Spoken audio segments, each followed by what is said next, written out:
Hello, hello, hello. So great to see everybody. I see some old friends here and some new friends as well. It is a really exciting time to be at CHM. I've been here 5 months now, and it's just been such a great time to visit. We just had our highest day ever. It was the Vintage Computer Festival, and our highest day ever visiting the museum. And in 2 weeks, we're going to be launching Open CHM. Some of you have seen that in beta, but it is our online portal. It is putting our entire collection is our goal, to put our collection online, and it's our first step in building the digital museum of the future. And of course, scholarship is central to what we do at CHM. And we've been very lucky. Paul Barron gave us an endowment, a fellowship, to award the Computer History Museum Book Award. This is for the outstanding book in computer history. And we are so lucky tonight to have our latest winner, Victor Petrov. Victor's book is called Balkan, Cyberia, Cold War Computing, Bulgarian Modernization, and the Information Age Behind the Iron Curtain. The book is a high-stakes tale of secret espionage networks, utopian visions of cybernetic future, and remarkable technocratic reform. And now I'd like to welcome Victor Petrov. Victor is an associate professor at University of Tennessee, Knoxville, go Vols. And he has a BA and MA from Oxford, and his PhD is from Columbia. So thank you, Victor. Hi, thanks for the introduction, and thank you for being here on this kind of esoteric topic. Because I don't actually know how much you know about Bulgaria, I think actually we're going to have a Slido poll immediately. I just wanted to see how much you know anything about, if you know anything about the Bulgarian computer industry. So, somewhat familiar.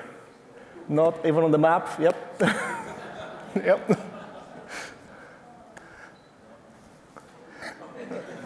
Okay. I want to talk to the 5%, but we'll, okay.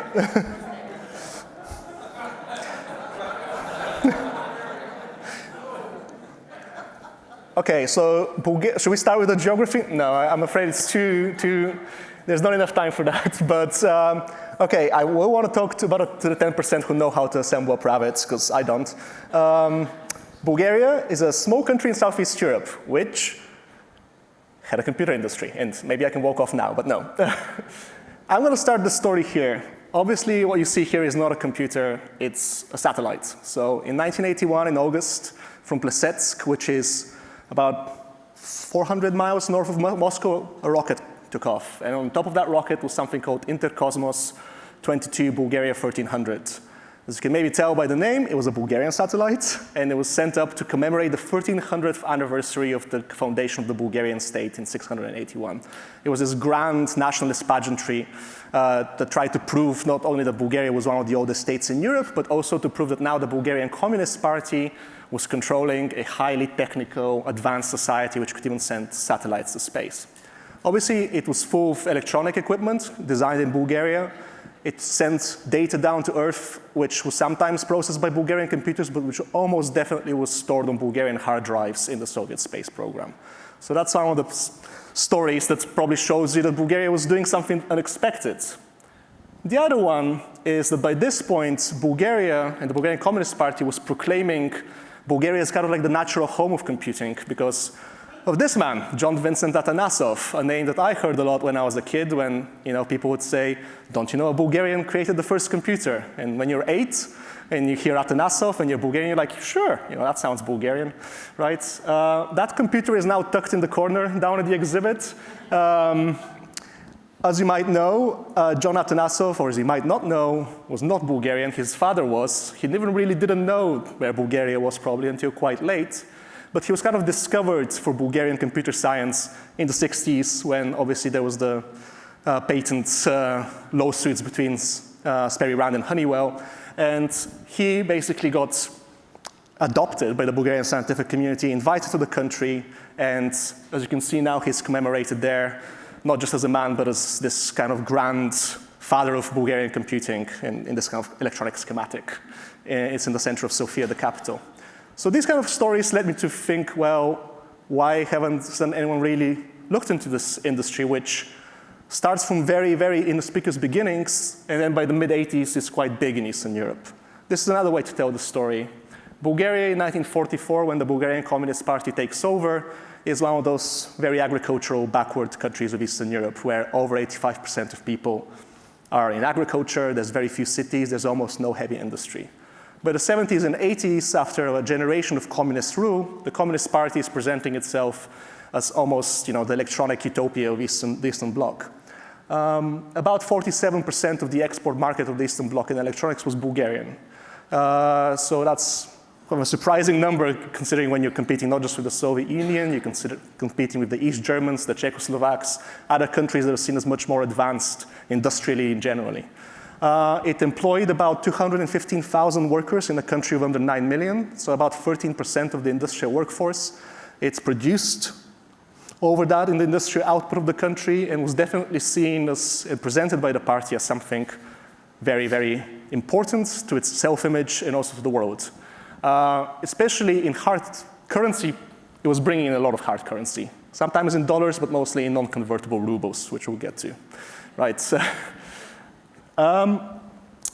really the story is how do you get from the apple harvest in 1944 or the 1940s to the 1970s and 1980s? Part of the story is with this.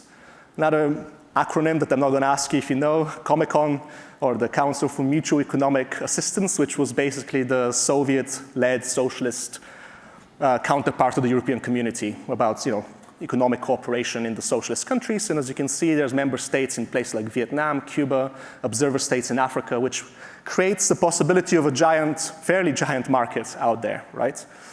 And Bulgaria, by the late 50s, when it had started industrializing in that very Stalinist way, the big smokestacks, the labor camps, all the kind of things that come with Stalinist-style communism, also was suffering its first debt crisis. Industrialization costs a lot of money, right? And famously, the Communist Party quite quickly understood that it needed a cash cow, right? Bulgaria, despite what Bulgarians will tell you, does not have many natural resources. So the usual kind of maybe extractive industries would not make sense.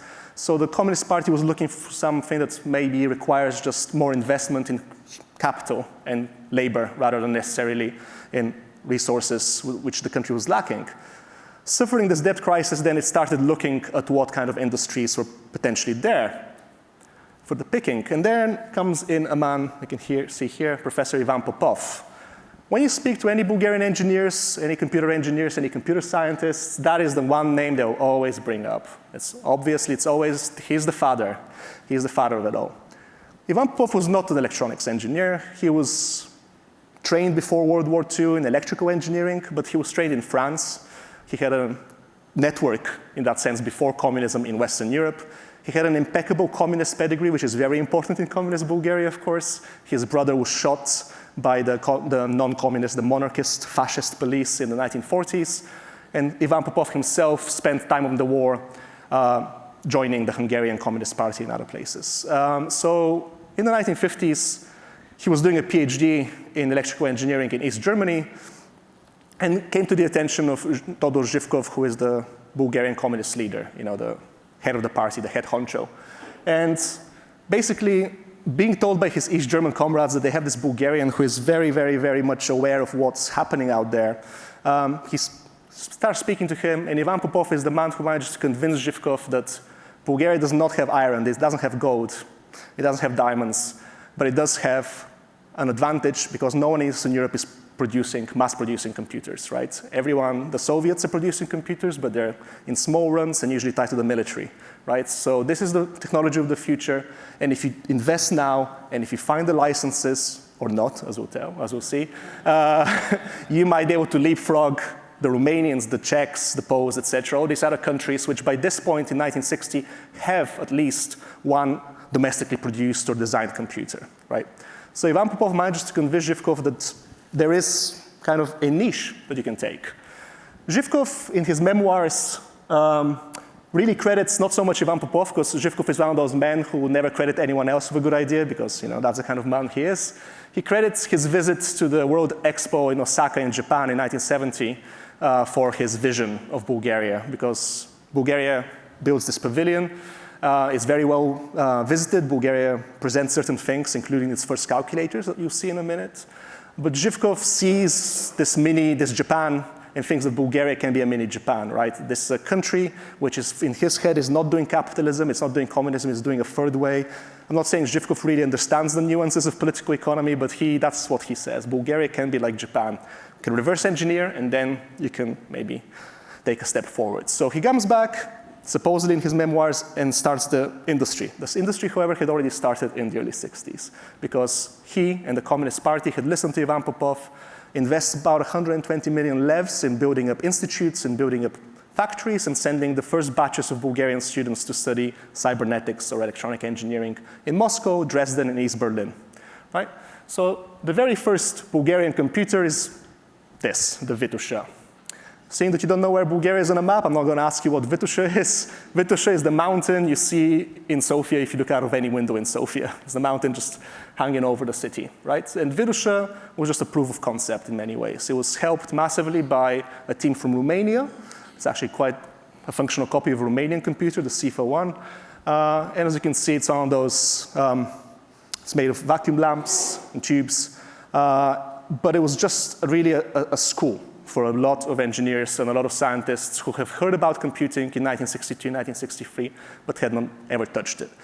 The creation of the Vitusha is full of like these little, anecdotes. For example, that it was rushed into being created in order to be able to present it in Moscow, where there was an exhibit about socialism and building socialism. So the first thing it output was Bulgaria is building socialism, and only Levski is the most popular football club in Sofia. So that was its first output, right? And also that it needed so much power that a Russian engineer had to be bribed with Bulgarian brandy in order to steal the power supply from the pavilion of the Indian delegation in order to plug this computer in.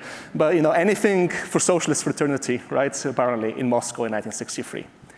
What it really allowed was, as I said, to teach dozens and then of engineers how to do this, and also to prove to the Russians that Bulgaria was now not a blank spot on the map of Eastern European electronics. Because in 1962, there were only 2 Eastern European states who did not have a domestically designed computer, and that was Bulgaria and Albania. So, of course, you can't jump straight into mass-producing computers when you've just had this one kind of unique concept. So what are you going to do? You're going to produce electronic calculators, right? We're still in the mid-60s here, where of course calculators are one of the big markets, and Bulgaria manages to quickly put into production what's called the Elka family. Elka is also a Bulgarian diminutive name for Elena, for a woman. It also stands for electronic calculator. So it's one of these moves. Obviously, you can see it there in its natural habitat in the grass, where, whatever that poem was about frolicking and electronic sheep or cybernetic sheep. But what it really allows is for Bulgaria to start finally mass producing an electronic good, right? And it ends up in many offices, not just in Bulgaria, but also, of course, in the Soviet Union. And actually is fairly successful in the 70s in being exported for hard currency. And hard currency is, of course, dollars or Deutschmarks or francs, the kind of currency that's really difficult for the Bulgarians to get. I have 3 or 4, so if you ever want them, ask me. But everyone in Bulgaria probably has one in the back of the closet somewhere, for sure. But we're still not really in the tens of millions of sales, which is or hundreds of millions of sales, and then eventually billions of sales, which is what the party wants. So Ivan Popov manages, through close connections with the head of Fujitsu, to secure the first license for a mass-produced Japanese computer anywhere in the Eastern Bloc. The head of Fujitsu had been traveling through Eastern Europe in the early 60s to try and see which Eastern European countries might be amenable to trade with Japan. Of course, I'm not a historian of Japan, but Japanese policy is changing in the late 50s, early 60s about decoupling politics from business. So Japan becomes one of the major trade partners of Eastern European socialist states. So in 1965, Bulgaria managed to sign a license. So here we're still in licenses. We'll get beyond licenses in a minute. With the Japanese for producing the ZIT. It means something else in Bulgarian. It's an acronym, which is a functional copy of the Fujitsu Facom computer. About 20 of these are produced, but the most important thing is it allows hundreds, and we're talking about hundreds over the years, of engineers being trained in Japan. Lots of people are sent to Fujitsu factories to study how to build these, to study the technical designs, but also and I probably won't have time to talk about this, but it's in the book. When they come back, they have very certain ideas about Japanese styles of management, Japanese styles of work, which they obviously contrast unfavorably with the Bulgarian styles of management and the Bulgarian styles of work, right? Then in the 70s, Bulgaria moves into what will really allow it to create the industry that, brings in billions. And this is by creating a conglomerate called IZOT, which stands for Computational Organizational Technology, one of those wonderful socialist acronyms that mean very little, which starts producing computers as part of what's called the Soviet Unified Systems series of computers. Maybe some of you are familiar with the AS systems. This is a decision made in the late 60s that all the Eastern Bloc countries will abandon any of their indigenous designs or designs based on Japanese or other kind of licenses, and will cooperate in creating the IBM 360 compatible AS series, right? It's a choice which obviously allows them very quickly to catch up in some ways, and also, of course, dooms them to perpetual catch-up for the next 20 to 30 years. Bulgaria, much like other states in the Eastern Bloc, gets one of the processors, the ES1020, which is an IBM 36040 copy, and over the years it will be improved to the IBM 370 standards, etc. So these processors and these computer centers will become the major computer production of the Bulgarians for the 70s. Of course, why not do the same thing in other places? Why not copy anything else? So once in the 70s you move to mini computers, Bulgaria starts producing also the IZOT systems, the 1016 systems, which, as you might be able to tell, are PDP-11 copies, right? So a lot of these are direct reverse engineered copies, using quite often, obviously, integrated circuits and semiconductors made inside the Eastern Bloc. So Bulgaria is, by the late 70s, has managed to start producing the large mainframes, the mini computers, and then by the 80s jumps in, of course, on the personal computer revolution as well. In the early 1980s, this is the first Bulgarian personal computer called the IMCO-1. IMCO, again, individual microcomputer. The Bulgarian guy who led the team is called Ivan Marangazov. So Bulgarians, of course, being the funniest people in the world, also think that the acronym stands for Ivan Marangazov copies the original. Because this is made in the run of 50 computers only in the Institute of Technical Cybernetics in Sofia. As you can tell, it's a clone, and it's, however, a proof of concept, right? It's also another proof of concept, first based on the Z80, and then they moved to other ICs. And as it's moved to the IMCO-2 standard, which simplifies some of the elements base, it becomes basically the most mass-produced personal computer in the Bulgaria, and the thing that gets exported the most. We'll get to the education, but here's IMCO-2, which is basically Pravets 82, as it's called, which basically is the thing that most Bulgarians as children or as workers would have encountered in the 80s as the personal computer. Here it is in a Soviet computer center in a village, right? And as you can see also, another copy of an ORIC, a Pravets 8D. D stands for Domashen, or home computer, right? As you can probably imagine, these things were not accessible necessarily for your common Bulgarian worker. The Pravets 82, I think, was on sale at I don't want to say how many thousand, but it was in the thousands of levs when an average wage was about 200 levs, right? So we're talking about costs above a year's salary. The Pravets AD was introduced precisely as a home computer with a promise of automating and allowing you to program at home at the cost of about 400, so two monthly salaries, which of course makes it a little bit more accessible. A whole different question can be asked about how much you could find and where you can find them in shops, because of course these are, and this is the thing that constantly is going to be the problem in the Bulgarian computer industry. Do you sell or do you modernize the economy, right? And usually the Bulgarian party wants to sell it to the Soviets, to the Germans, to the Poles, anyone who will have it, right? There's multiple, I don't want to go through all of them. Here is an IBM, the Pravets 16 IBM copy, right? And you can see also a change in Bulgarian advertising when it gets a little bit more racy, a little bit more modern, right? So there is a modernization that's coming for the computer industry as well, which I maybe will briefly mention as well. There's also unique things like the MiG-16, which is a Bulgarian computer, which Bulgarians are very proud of course, because as you might be able to tell, it went on the Soyuz capsule and it was on the Mir space station, right? So with the second Bulgarian cosmonaut, Alexander Alexandrov in 1988. So domestically produced computer, again, domestically designed, and it's there to process images taken from the external cameras of the space station. I think in the Bulgarian mindset, if you ever sit down at a table with Bulgarians, apart from Jonathan Asov, you always hear something about the space program and how Bulgarians run the Soviet space program, which they didn't. But these kinds of things are going to be always used in that kind of mythology making for the nation, right? But now, truth is that this is the most important thing that Bulgaria builds, right? Everyone is building a processor. The Soviets are building a processor. These Germans, etc. It's cornering the hard drive and tape and just the memory device market, which allows the Bulgarians to get the money that sustains this economy, right? The ES550, the 5052 is probably the first one, and of course it gets incrementally improved throughout the years, and Bulgaria is producing Winchester-type drives of 645 megabyte capacity by the late 80s, etc. A lot of these are bought in huge numbers, not just by obviously the centrally planned economies, which demand a lot of data storage, but by the Soviet military, right? Which often buys double what it needs, partly because of breakages, partly, according to interviews with one of the directors of one of the Bulgarian factories, because of nuclear war, right? And keeping some of them backed up in case of EMPs. So this is the story I wanted to show you of the actual images. I'm a historian though, so we obviously care about how do you get there, right? And what this is used for and what is it useful for. First of all, one of the questions of how you get there is this, of course.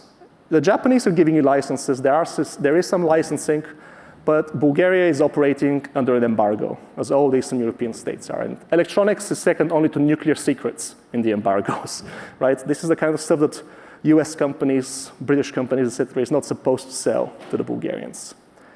This is a very prized book by James Bond aficionados, Abakum Zachov versus 07, by a Bulgarian writer. It's the only book I know of where 007 loses to a communist. If you find a copy, do buy it, because sometimes I've found a copy for like $4,000 somewhere. So some people who are really into James Bond really love it. The Bulgarian guy tried to get the Fleming estate to give him the rights. They didn't, so he just knocked off 1-0, right? Which, works, right? Of course, most Bulgarian spies were not punching James Bond in the face in Antarctica, which is where it's all set.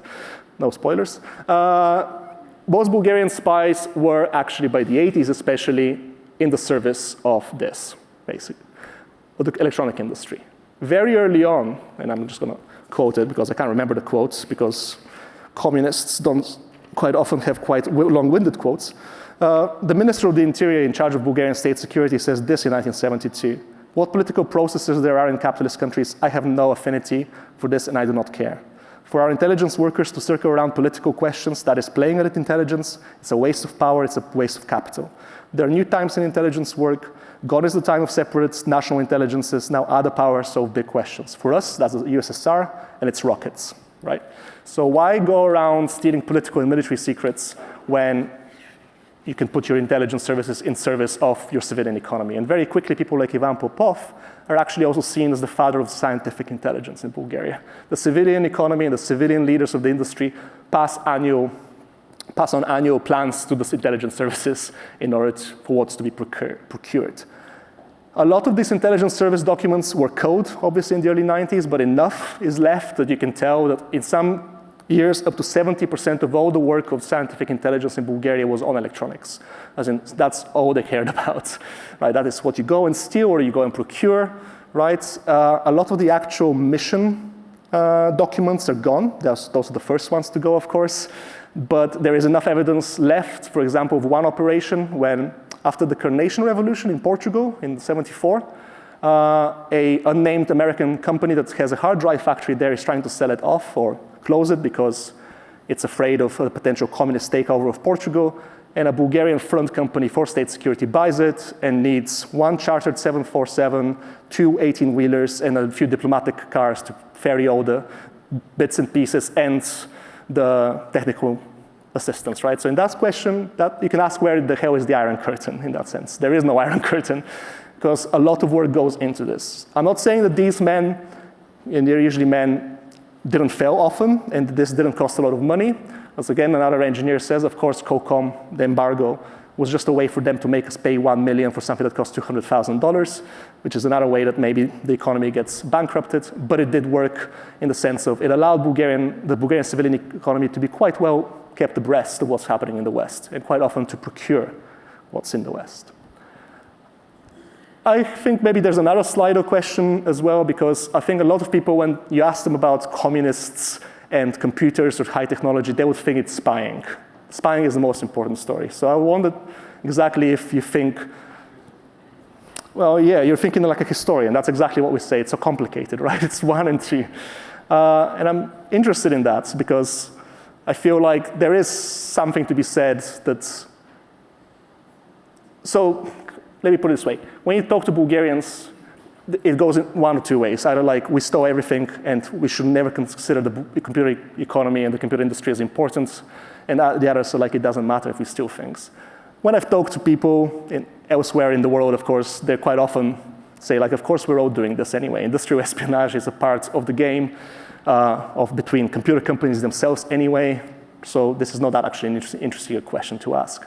But I wanted to ask it to you because I always wonder, and it's one of the questions Bulgarians always ask me, how much could have been done without the spies? It's also a touchy subject because, as you might imagine, state security in Bulgaria and the Eastern Bloc is usually rightly seen as a tool of repression because that's what it was mainly for, right? I think Bulgarian state security is most famous for one thing in the West, the umbrella murder in 1978, where they used an umbrella to kill a Bulgarian dissident on Waterloo Bridge in London. And I don't want to diminish that at all. That is exactly what state security is doing. But there is a directorate as well which is doing this, and this industry cannot work without it.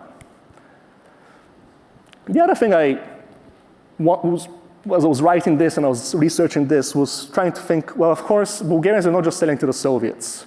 The Soviet market and the Eastern European market is the biggest and most important thing. But the Cold War is not the only way to think about this. Of course, when my students ask me what I think is the most important thing that happens in the late 20th century, I don't think it's the Cold War. I think it's decolonization. I think it's the fact that the world opens up in a certain way, right? And a lot of new states find independence and are also finding and fighting for a development path that is their own, which of course is where both the East and the West quite often step in to offer the development path to these countries.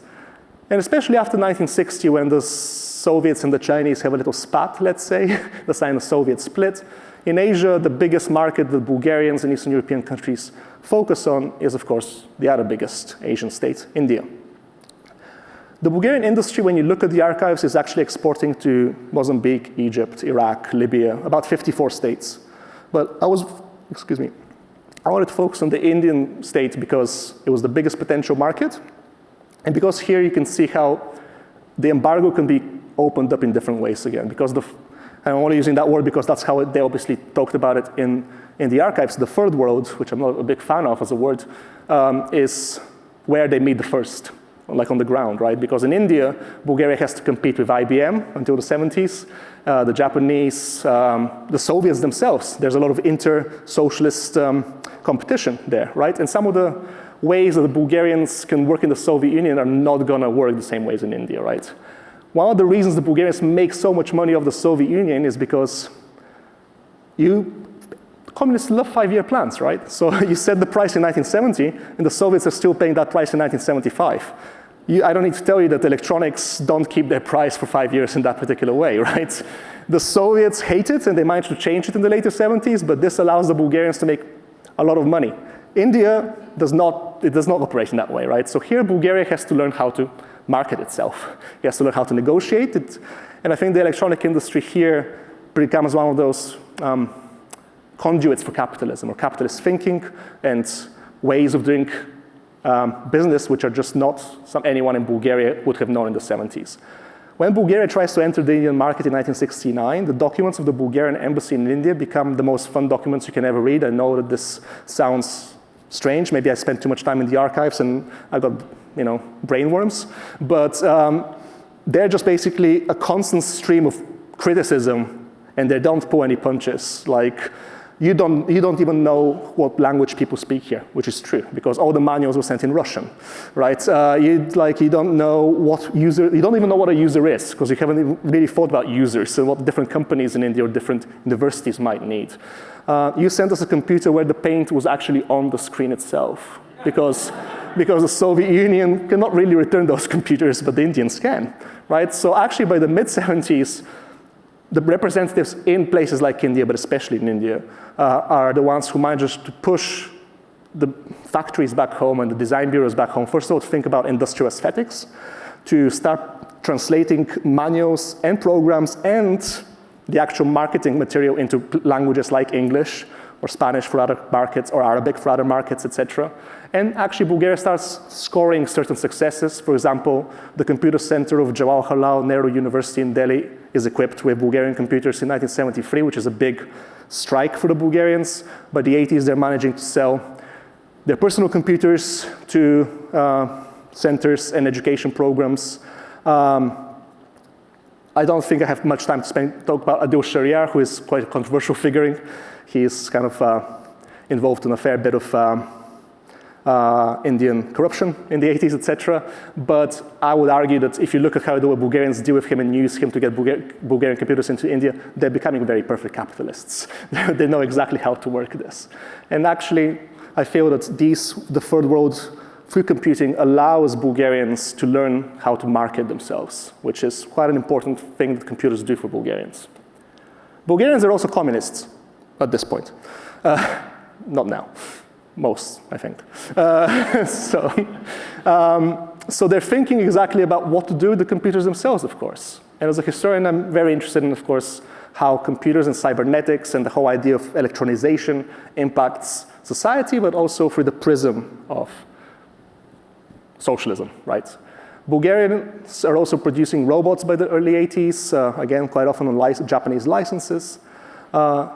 Piecemeal automation is entering the Bulgarian factories and Bulgarian collective farms even sometimes, rarely, offices. And I became interested in the question, what happens to the proletariat in a dictatorship of the proletariat when you're starting to replace the proletariat, right?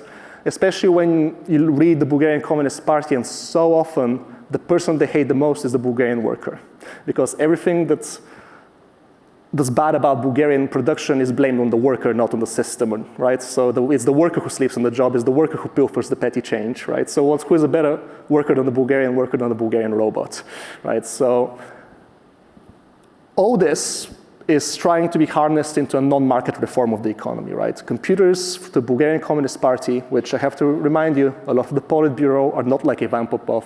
A lot of the Politburo have a 7th grade education, and they don't really understand what a lot of this is, right?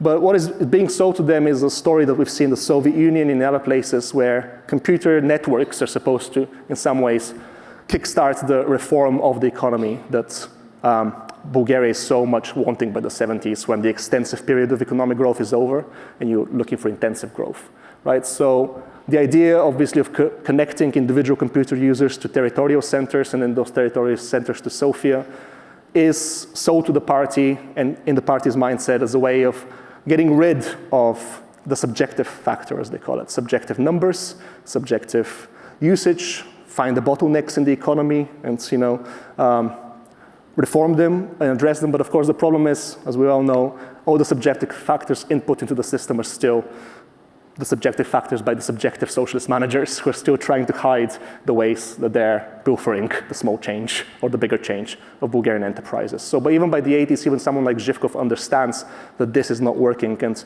market reforms or semi-market reforms maybe have to be introduced because the marriage of cybernetics and socialism is not producing the thing that they want.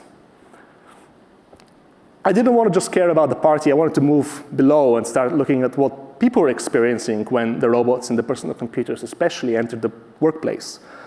With the proviso that most Bulgarians did not experience this, but enough were starting to experience this by the 80s.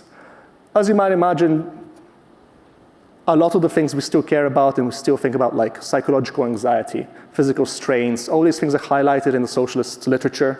Psychologists and sociologists are very much by the early 80s aware that the information age is bringing different anxieties, my boss is looking over my shoulder constantly, right? Especially with the added socialist state security angle, that's definitely a source for anxiety in Bulgaria. But it does create, first of all, some utopians and some very well-connected specialists. The man with the incredible sideburns here is Nikolai Naplatanov, is the head of the Institute of Cybernetics. He is just one of many people I could have chosen who is obviously very much plugged into the Western discussions and Western ideas of what cybernetics should do. He's very much into ergonomics and how the world should be simplified for cybernetics.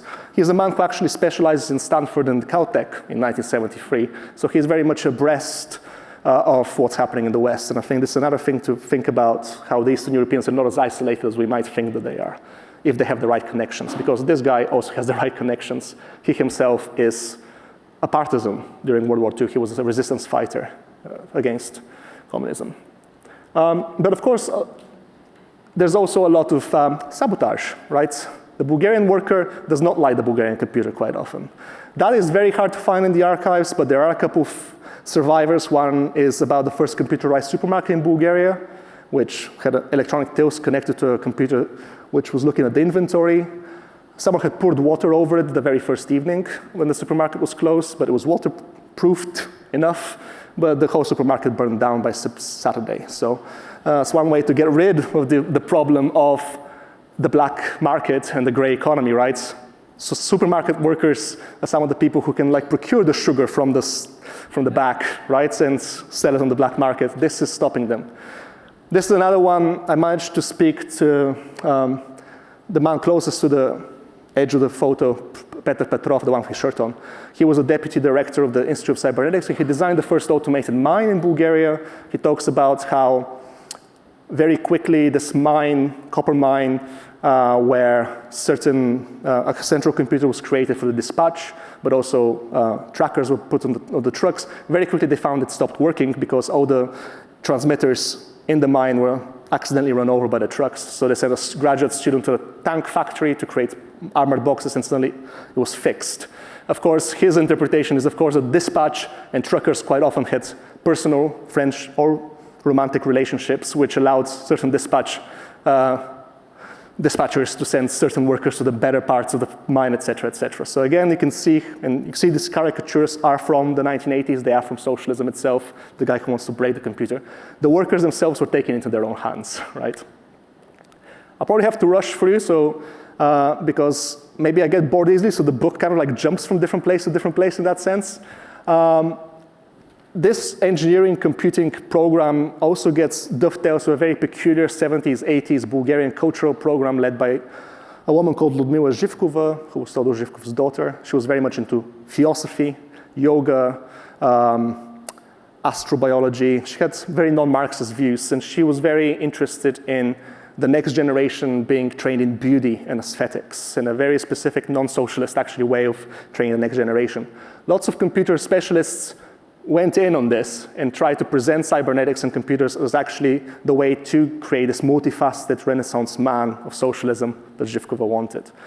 I think the most famous for me, not for you obviously, but if you read the book, it will be as well, is a philosopher who says if we introduce computers to creativity, we'll have to create a laboratory, it will be called Salieri, not Amadeus. If you want to be Amadeus, or if you want to be Mozart, he's a freak of nature, right? You have to wait for billions of years for a Mozart to appear, while Salieri, by breaking down music into harmony, counterpoint, etc., and addressing it by studying in bits and pieces, managed to approach Mozart. So that's his view of it. Maybe there's a bigger story about mediocrity and socialist Bulgaria here, but I have no idea. I don't want to go that far. But these are the kind of ideas that were circulating, and as you can see, they were also there in magazines. One thing that I want to highlight briefly, but I didn't even manage to expand much in the book because that's a whole set of archives, is the fact that there's obviously a gender dimension to this. Out of those 215,000 workers, the vast majority on the conveyor belts were women, but also obviously a lot in the factories were women. And here, some of the more usual issues about women in computing come up, but they dovetail with the socialist proclamation, this is the most feminist and female-oriented political organization on earth as well, right? But if you look at how, for example, 4 typical jobs of women are presented, one of them being an electronics worker, next to a farmer, a ballerina, and a nurse or a midwife. I feel you can see some of the things which were again proclaimed by the states, but were never really, were actually delivered to Bulgarian women. And there's many, many interesting interviews from the 80s of Bulgarian specialists who have some of them who complained actually of the incoming of personal computers, because the personal computer for the party was a great way to solve the problem of the fact that Bulgarian women have up to 3 years of maternity leave, right? So Bulgarian electronic specialists and programmers, if they were women, the personal computer would allow them, literally as one of the magazines says, to breastfeed and program at the same time, which is, I think in the 80s shows you how the party is still trying to push a production while keeping its promises to women workers going. And of course, that's leading to some problems, as you can see. The other generation that's really is enamored by this, of course, is the last socialist generation, the kids. The kids, as you can see, the ones that are private and these personal computers are being marketed to. This is a Bulgarian magazine run by the Communist Youth Union, which actually becomes an extremely popular magazine. It first of all gives privacies away. It also, prints programs that you can run for yourself. It also promises the galaxy in your fingertips, literally, right? And Bulgarian children from 1984 were subjected, or had a chance, whichever way, depends which child you are, to take Bulgarian computer classes, right? Bulgarian computing enters most children's lives through the school. And the privates that's where you're going to encounter it. And thousands are actually given to schools and computer clubs, which allow children and one whole generation to basically the last socialist generation to enter that stage. And I can probably answer questions more about this, especially when we get to the viruses. I just want to mention that this is also the sci-fi component of this. This is a society that's presenting itself as building sci-fi, and these kids are reading a whole bunch of Bulgarian sci-fi. And Bulgarians might have not invented the computer, but they definitely invented per capita more computer laws than anyone else, right? As you can see, these 4th and 5th semi-canonical ones are about, this anxiety about robots and computers, but also I think the best one is the one that's the 101st and the satirical one. It's a very short story. A guy is killed by his robot, so the detective tries to find out why. And robot is just like, I just didn't want to learn any more laws. So the 101st law is anyone who tries to teach a robot law will be beaten by Asimov's collected works on the head, right? So I kind of want to finish up. So there's a lot of people that you can interview. Some of them have been interviewed already at the Computer History Museum here. Victor Petrov, there's a great oral history interview from the 90s, I think, here. Some of these men are extremely high-placed, and some of these men when you trace their trajectories, you can see exactly how 1989 is not a very convenient endpoint for socialism, not just in Bulgaria, in the Eastern Bloc. These men were highly placed. Stoyan Markov, for example, is the last Ivan Popov. He was at the charge of the whole industrial policy of the country. These men managed to make the transition either because of very good connections, either because of very good knowledge.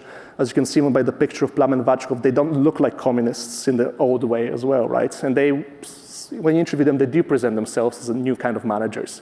Bulgarians might tell you different stories about where the money came from. That's probably connected to state security, but that is not something you can find in the archives. The thing that really, I think, has an afterlife exactly is the people, not so much the computers. Bulgaria is deindustrialized in the 90s. And what comes out of Bulgaria in the early 90s, as some of you might remember or might be aware, is viruses, for example. Right? Bulgaria, 90 out of 300 IBM viruses are Bulgarian in 1990. Right? Dark Avenger, one of the most famous virus creators, is most likely either a high school student or a university student. If you speak German, great podcast, 6-part podcast where they try to find this particular guy. Right? I think that is impossible. If, of course, a whole generation of Bulgarian kids were not trained like this, they were not trained on Apple II clones, they didn't know exactly how to reverse engineer this. There's other afterlives as well, right? The Bulgarian industry today, it's, I think, as a fraction of GDP, I think in the European Union it's third, IT, in terms of fraction per the GDP. The mayor of Sofia, the capital, is an one of those kids that you saw, right? And of course, there's the personal angle as well. My dad, working on expert systems in 1987, saying his dream to create a computer for a Bulgarian ship. Then 2 months later, I was born and his dreams ended. So, but it's the kind of thing that allowed him, obviously, to also emigrate to the West, in our case, to Britain, and bring those skills somewhere else, right? So that's a precursor to that kind of emigration of Eastern European specialists out. And I would like to end here. The book is, you can buy it or you can just read it for free because I wanted it to be open access. You can read it for free from the MIT publisher's website, and that QR will get you there. And I think that's it. Yeah.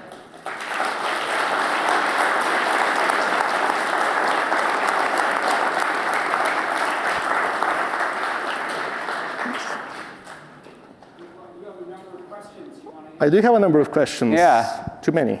Many questions, yeah. They're ranked. Yeah. Yeah. What's the state of the Bulgarian tech industry today? How much, have you heard much about the Bulgarian tech industry today? Yes? Did someone say yes? Yeah. Yet. No, yet. Indeed. IT is still a massive part of the Bulgarian industry. I think Malta and Ireland are the countries, as I said, in the European Union who have more share of IT per GDP than Bulgaria. The hardware is gone, though. It's mostly software services, and a lot of it is actually like third party or even. These are the factories in the 90s either disappear or like the biggest disk factory in Stara Zagora, the one that's actually the biggest disk factory in Eastern Europe, that's creating those like golden eggs, starts creating irons, as in like irons, and then eventually is gone, right? How long do you want to keep? I would say that the IT industry in Bulgaria is still the ones that's most prestigious and also the most lucrative. I think if you're a Bulgarian kid, that's software engineers in Sofia make the most money per average, but I don't think the industry exists in the way that I explained it anymore, right? I think Bulgaria's biggest industrial export is toilet seats. Yeah. So, does that answer that question? Compared to East Germany or Czechoslovakia, what made Bulgaria different in its computing strategy and outcomes? So, I feel that's a question that you get a different answer from different people. I think the hard drive focus really is the thing that makes the money, and that's something that I think the Bulgarians managed to corner earlier. If you read Charles Mayer's book, Dissolution, he has a whole chapter on East German failure and East German attempts to invest highly in Robotron, their company in the 80s. And I think that's precisely, in some ways, these Germans are latecomers, right? The Bulgarians' investment in the 60s has allowed them to corner a market which by the 80s they're also failing at. Because by the 80s, the Bulgarian computer industry is also aware that it needs an extra massive dose of injection of cash, especially Western cash, to modernize for the next level, and that's not going to work. I also think that the Bulgarians were better than the East Germans and Czechs at swindling the Soviets or playing the Soviets, because in the end of the day, the biggest Eastern Bloc market is the Soviet market. Right? It's 250, 280 million people. And the close connections of Bulgaria to the Soviet Union and the ability to quite often butter up, Khrushchev and Brezhnev especially, had certain benefits, especially when you go, I had a chance obviously to look at the Russian archives in 2015-16, and the Russians are very much aware the Bulgarians are overcharging them and stuff, but like the people in the industry are like, there are directives above us that make us, buy this. Bulgaria famously attempted to become the 16th republic of the USSR, which was always just a marketing ploy to get the Soviets to reject it, but also to prove to them that we're the most loyal ally you can have. And I think that's one of the stories I try to push back with the book, because loyalty and orthodox loyalty can really hide a lot of why you're presenting yourself as so loyal, right? There's certain things you're getting from the Soviets. Okay. It's too many questions. What surprised me when writing the book? Many things surprised me. I don't think the spying surprised me at all. I think I was really more surprised by when you read the entry of the PCs and robots to the workplace, to read the reports of psychologists and labor psychologists. It's like reading like news from today. It's like almost like communists, as this, for all its failures and all its problems, attempt at hyper-modernization, very quick modernization, is kind of like a precursor, a lab for a lot of the stuff that's happening today, right? And I think that really surprised me how much the parallels were obvious. What also surprised me is that I could use comic books as archives and stuff. For example, it was my teenage dream to all the sci-fi books I read to be able to put them into a legitimate academic book, right? So managing to put robots into the robotic laws. And what also surprised me, I think, is just people, engineers, the engineers that talked. I think lots of engineers don't get asked some of the questions I asked them, right? I think a lot of them were surprised that anyone cared. I think a lot of them were surprised that anyone thought about how they were thinking about their relation to socialism and capitalism. And because that was one of the questions I asked, I was very much interested in. For example, the man who automated the mine. I was always interested in, like, did you think that you were building socialism? I was like, well, I was building my country, right? I was building Bulgaria, right? That's how I was envisioning it. It wasn't about socialism or capitalism. It was about professional pride, of course, massive professional pride, and also national improvement, right? So these questions which, as a graduate student in modern European history, your supervisor might ask you, well, what about communism? What about capitalism? Kind of when you actually dive, those through the history of technology have to fall away sometimes, right? These are much more interesting stories in other ways, right? Especially when you hear about their friendships forged across the Iron Curtain by people at trade fairs or people who went for specialization somewhere. So, and I think that's what I really hope the book, if nothing, if you disagree with every single conclusion, that's fine, I don't mind. That's how history progresses or not. But I think capturing the voices of some people who didn't think that anyone cared about them was the most important part for me, really, honestly. So I answered a different question than the one I was asked, but hey. How did the Berlin Wall, after the Berlin Wall fell, how many Bulgarian computer leaders left the country versus staying? A lot of them left, right? People like Stoyan Markov. So at the highest echelon, a lot of them left. Stoyan Markov, as I said, was a Ivan Popov type person.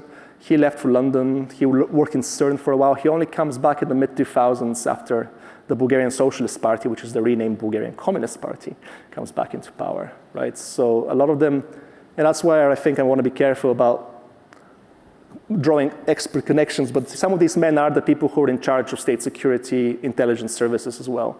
The Bulgarian state security intelligence services have over 400 companies, have created over 400 companies in places like Liechtenstein, Austria, etc., in order to be able to get to this embargo goods. And when this gets liquidated in 1989, 1990, there's only certain people who might have had the chance to do that. So some of these leaders might have an incentive to go away. I think when you start looking at the more middle levels, that's when the story gets complicated, right? A lot of what you might not call leaders do leave, right? A lot of them make their way either over here or to over Europe. A lot of them, the ones who stay, still find the 90s very easy to navigate because we just saw these IBM-compatible computers, right? And they're from the inner German border, which obviously doesn't exist in 1990 anymore, all the way to Vladivostok. And as a guy called Krasimir Markov, who I interviewed, said, like, IBM was willing to pay me like $5,000 to go and service a machine over the Urals, right? Because like no American engineer wanted to be sent to Tumen in, I don't know, in Cyberia to service a machine while I could go and service that machine. And for me, $5,000 was an unseen amount of money. So I think these kind of experts managed to make the transition even if they stay in Eastern Europe, right? For the majority of those 215,000 people, though, which are the people who are putting it together, I think that's not it's a story of failure, right? Because these are the people who are putting the computers together, they're workers, and they just get deindustrialized and put into the dustbin of history, as quite often happens. And I wanted to say that there was also a weird relation between the workers on the ground floor in that sense, the people making and the engineers. When you interview them, quite often they have very, very bad views of the workers, and they kind of repeat a lot of the Communist Party's hate of the workers itself as well.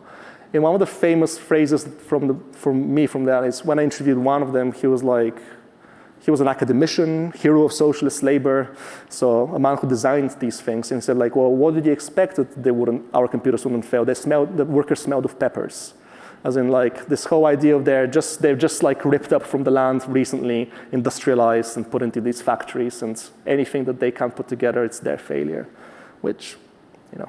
So I think that question really has to be answered by, depending which level you look at it, right?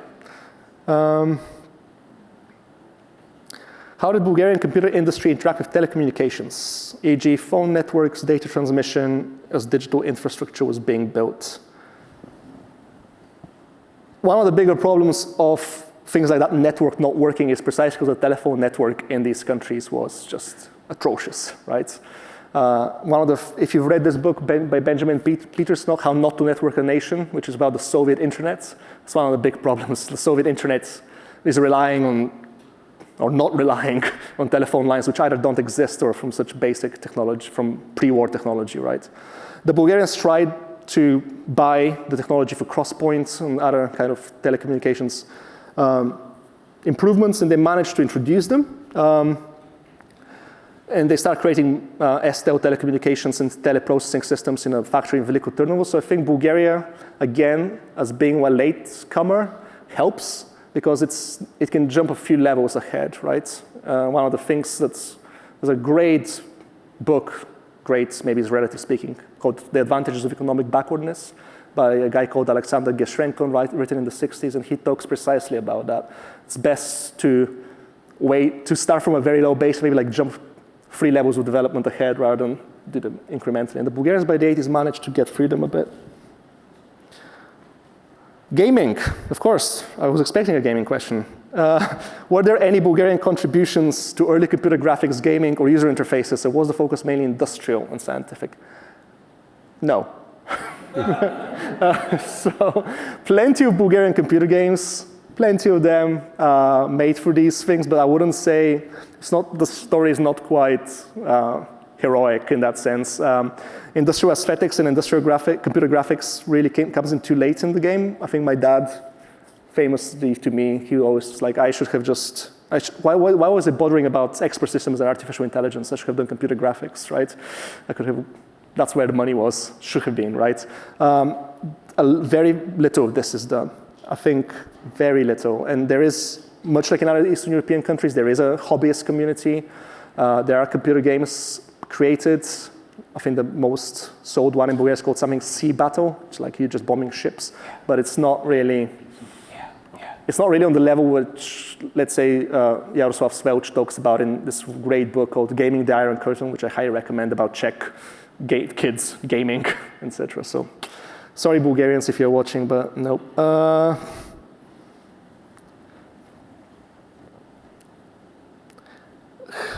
Okay. What happened to the early pioneers of the Bulgarian computer industry? They got their medals, they got their heroes of socialist labor, they got their Dimitrov labor.